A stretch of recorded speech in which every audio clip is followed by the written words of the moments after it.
죄로 인해 인류의 역사 속에 더해진 탐심은 노아의 홍수 이후의 바벨탑 사건으로 이어졌고, 이후 하나님께서 사람의 언어를 흩으심으로 말미암아 많은 민족과 나라가 세워지는 결과를 낳았습니다.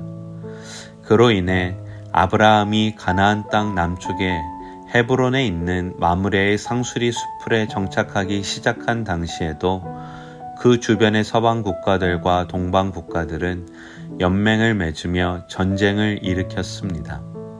이 첫 전쟁 중에 이긴 엘람 왕 그돌라오메를 섬기던 서쪽의 5 왕들은 12년의 섬김 끝에 그를 배신하였지만, 그들은 곧 그돌라오멜의 군대에게 제압당해 북쪽으로부터 남쪽까지 점령당했습니다.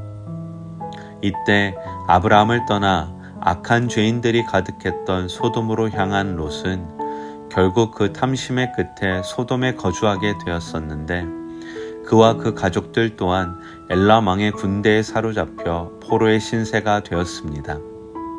이 소식을 들은 아브라함은 온유함으로 롯과의 분쟁을 피했던 때와는 달리 전쟁에 준비되었던 자신의 사람들 318명을 이끌고 자신의 친동생처럼 여겼던 롯을 구하기 위해 전쟁에 참여하게 되었습니다. 아무리 훈련을 잘 받았다고 할지라도 318명의 사람들이 동방의 4개의 나라가 합친 군대를 상대하는 것은 가히 상상할 수 없는 일이었습니다. 그럼에도 불구하고 자신을 쫓아 고향 땅을 떠나온 롯을 사랑하는 마음으로 전쟁에 출정한 아브라함은 그 비축해 두었던 힘을 바탕으로 엘람 왕과 그 동맹국의 군대를 밤에 급습하였고, 그 결과 그들 모두를 쳐부수고 조카 롯뿐만 아니라 그 가족과 빼앗긴 모든 재물마저도 찾아올 수 있었습니다.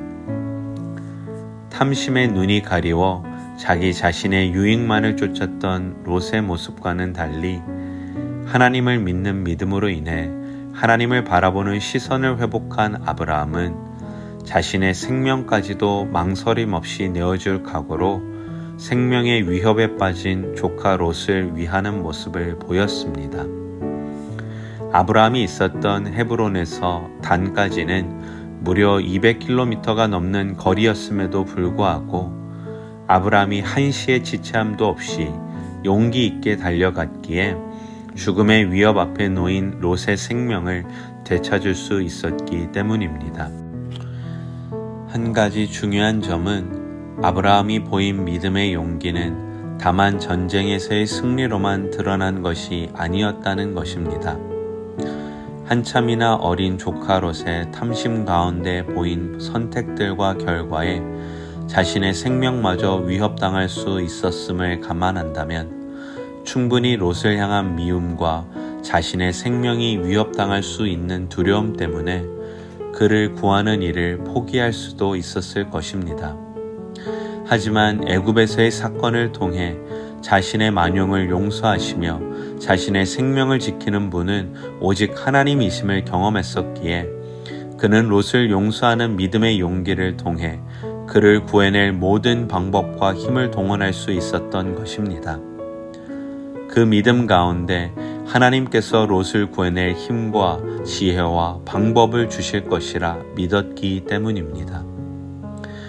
그러므로 아브라함이 자신을 돌보신 하나님을 기억함으로 자기를 위해서가 아니라 롯을 도우려고 할 때, 그 옳은 일을 위해 지체 없이 달려갈 때 생긴 힘이 믿음의 용기임을 잊지 맙시다. 크리스천의 삶에도 이러한 믿음의 용기가 필요할 때가 있습니다.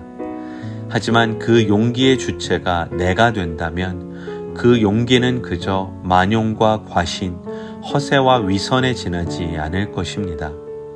왜냐하면 내 안에는 그 용기를 이뤄내기 위한 지혜와 힘이 부재하기 때문입니다.